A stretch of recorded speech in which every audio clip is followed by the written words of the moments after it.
Olha aí, né, pessoal? Alguns dias atrás eu trouxe um vídeo aqui para o canal especulando a respeito de quem seria o sucessor do Lula. Fernando Haddad falou que o Lula está garantido para 2026, é uma unanimidade, mas que eles deveriam começar a pensar em quem vai concorrer lá em 2030, né? Olha o projeto de poder do PT aí de volta, não é mesmo? Mas parece aqui, de acordo com o que está especulando o pessoal do antagonista, e tem toda a cara disso mesmo, que o Lula já escolheu o seu sucessor, que não é o Fernando Haddad, que não tem peso nenhum, não é a Gleisi Hoffmann, que é a presidente do PT, né, supostamente o nome forte do PT, nem nada. Quem que é o sucessor escolhido pelo Lula? Ou melhor, a sucessora? A primeira-dama, a mulher dele, a cuidadora dele, a Janja. Pois é, você está notando com certeza que ela tem um protagonismo cada vez maior na vida política do Lula, já está agindo como vice-presidente, ou melhor, como imperatriz consorte do Brasil, né? E o Lula realmente tem dado muito espaço para ela, de forma que não é estranho imaginar que, de fato, ele vai colocá-la aí como sua sucessora. Pode ou não pode?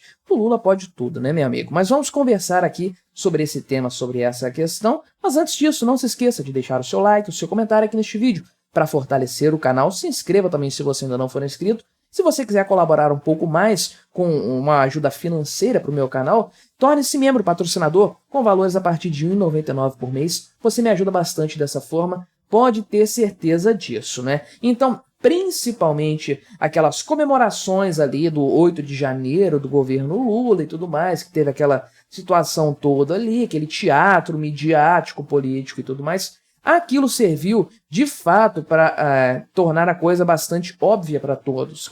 O Lula quer dar um protagonismo grande para a Janja nessa história aí, na questão política, sendo que a Janja, você bem sabe, não foi eleita para cargo nenhum. Ela não tem um cargo político, um cargo eletivo, ela não foi indicada para ministério nem nada. Ela é a mulher do presidente da República. Isso não é cargo, isso não é função relevante, né? Tem um nome oficial, primeira-dama, um lugar ali de honra e tudo mais, mas não faz parte do estamento estatal brasileiro, da organização do Estado brasileiro, né? Mas ela tem tido, ainda que informalmente, né, um papel de destaque, um papel preponderante aí nos últimos meses, nesse primeiro mandato do Lula aí, de forma bastante considerável. Aliás, ela já substituiu tanto Geraldo Alckmin nessa história aí, como representante do Lula em vários acontecimentos e tudo mais, que o pessoal já disse que o Geraldo Alckmin perdeu o posto de vice-presidente para ela, né? Então, o que acontece?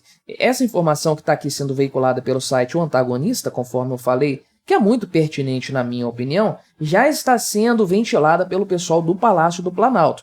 Gente que não foi identificada, é claro, você sabe como são essas coisas aí, mas o pessoal do Antagonista pontua que integrantes do Palácio do Planalto têm afirmado que Lula já escolheu seu sucessor após pendurar as chuteiras. O grande ponto é saber aqui quando que o Lula pretende fazer isso, se é já em 2026, nem disputar as próximas eleições, ou só lá na frente em 2030, né? Conforme eu pontuei aqui e fiz um vídeo no canal tratando desse tema, o Haddad afirmou que o PT precisa pensar em um nome aí para comandar o partido, ser o grande nome forte do PT depois das eleições de 2026, porque o Lula disputaria ainda esse quarto mandato. Segundo o Haddad, é um assunto já pacificado dentro do PT, é algo unânime, e nós levantamos aí a questão de fato de quem poderia ser esse nome, porque o Lula queimou todos os nomes fortes do PT ao longo de décadas, gente que poderia ter alguma projeção nacional, de forma que não sobrou ninguém para o PT a não ser o próprio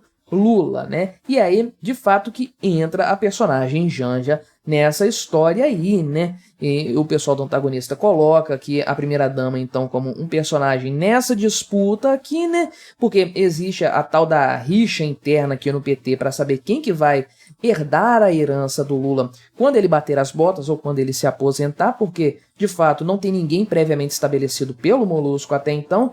O PT é comandado, sempre foi, né, por facções. A facção mais forte é aquela que mais lambe o saco do Lula, todo mundo sabe disso, mas e depois, como é que a coisa vai ficar? Tem aquela facção na qual pertence a própria Gleisi Hoffmann, também o Capitão Cueca lá, né, José Guimarães, e outros nomes assim mais aguerridos, daquela base bem da foice do martelo do PT mesmo, né? E tem pessoal mais moderado, mais de centro, que é a facção do Fernando Haddad, e certamente eles vão se digladiar em algum momento para repartir os espólios do Lula quando chegar o momento. Só que aí entra a Janja nessa história e definitivamente ela tem muito mais moral com o Lula do que qualquer um dos outros personagens aí. Ela, na minha opinião, inclusive, né, porque o Lula não vai brincar de Henrique VIII, então ela é de fato a única pessoa com capilaridade política suficiente para crescer dentro do PT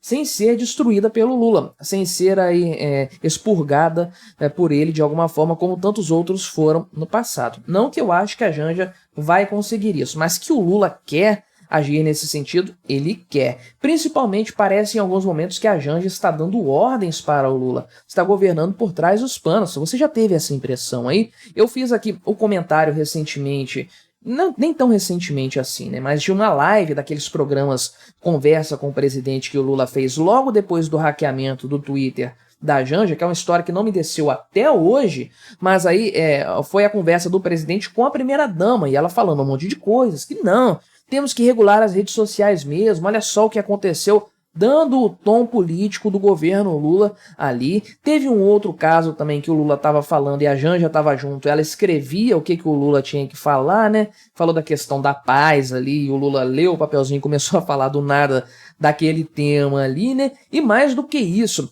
não, no próprio dia 8 de janeiro, o Lula estava falando, né, a respeito lá do de como ele iria se comportar em relação ao golpe que estava acontecendo ali e tudo mais, e aí foi colocado para ele a possibilidade de acionar a garantia da lei da ordem, né, o GLO, GLO, no dia 8 de janeiro, né, e de acordo com ele, quem o impediu de fazer isso foi a própria Janja, né, olha, a vice-presidente impediu o Lula de usar um mecanismo aí que iria colocar em risco a democracia. A Janja falou, não, seja um democrata, tal, né? As palavras do Lula aqui, ó, foi a Janja que me alertou. Não aceita GLO ou GLO, não sei, porque GLO é tudo que os militares querem, é tomar conta do governo, né? Então aqui ele disse que ela foi empática, né? Aliás, né, o prefeito de Araraquara, porque o Lula estava em Araraquara no dia que aconteceu tudo isso, lá no 8 de janeiro, né? Ele não estava em Brasília, aliás, ninguém estava em Brasília. Curioso, né? Fazer um golpe de militar, um golpe de Estado ali, sem os nomes fortes do governo presentes. É uma coisa bastante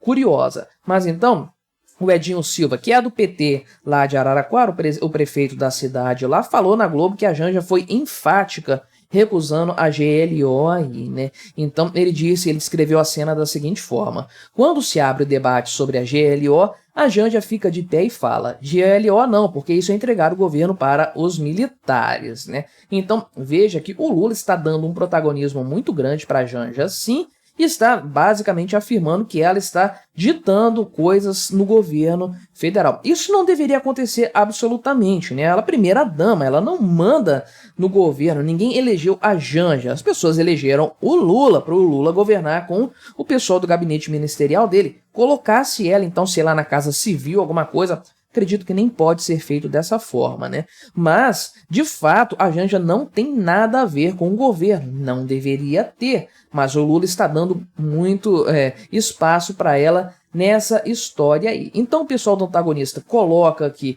esse ponto, dizendo que a Janja teve esse protagonismo na decisão do Lula de não invocar a garantia da lei e da ordem aí lá no 8 de janeiro, né? Isso aí é um primeiro passo do Lula no objetivo de lançar a Janja como o seu nome forte, como a sua sucessora, e esse aqui é um rito que, conforme eles pontuaram, vai ter outras etapas, porém, seria aqui uma solução doméstica para a questão da sucessão do Lula, e é uma análise do próprio PT, ou seja, o PT está vendo isso dessa forma, inclusive aí o pessoal está incomodado, o pessoal da base aliada do PT, do Lula ali, aquele núcleo duro do PT, eles estão incomodados com o protagonismo da Janja. Lembre-se, ela não é uma militante política de longa data do partido, é filiada e tudo mais, mas nunca concorreu em eleições, nunca botou o pé na estrada mesmo para conseguir nada, não participou dos outros governos, não teve que enfrentar coisas que alguns nomes do governo Lula tiveram que enfrentar e tudo mais, ou seja, ela não tem um histórico,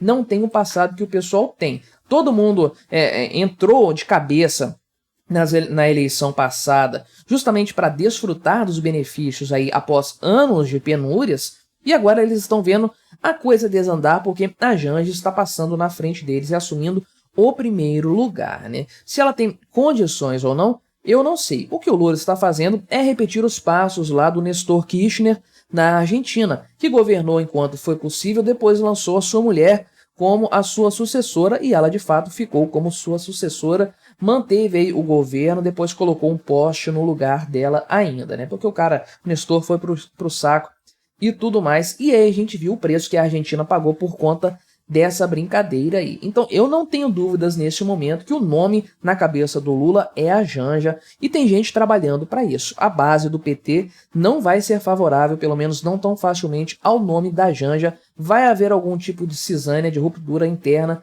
no PT, mas como sempre acontece nesses casos, a vontade do Lula vai predominar, quem estiver contra vai rodar, vai sair, vai ser saído ou vai ser sugerido aí a sua saída, né? E quem continuar babando o saco do Lula vai, de fato, continuar presente aí nos núcleos de governo do PT, né? Se a Janja vai conseguir, de fato, se estabelecer como uma possível sucessora do Lula, não sei dizer. Eu acredito que a lei eleitoral brasileira, não tenho certeza, proíbe esse tipo de coisa aí. Mas você sabe muito bem como é que funciona. O Lula consegue o que ele quiser nesse sentido aí. É a manutenção do status quo, o pessoal do STF, do TSE, vai agir nesse sentido se for necessário, não tem problemas quanto a isso, esse não é o grande ponto. O grande ponto mesmo é a viabilidade política da Janja. Será que ela vai conseguir engrenar? Ainda é cedo para dizer, mas vamos ficar de olho aí, porque isso aqui, num país sério, seria um escândalo, né? Mas estamos falando do Brasil, que é qualquer coisa menos um país sério. Mas e o que você achou dessa história? Colabore com o nosso debate, se inscreva no meu canal se você ainda não for inscrito e até a próxima.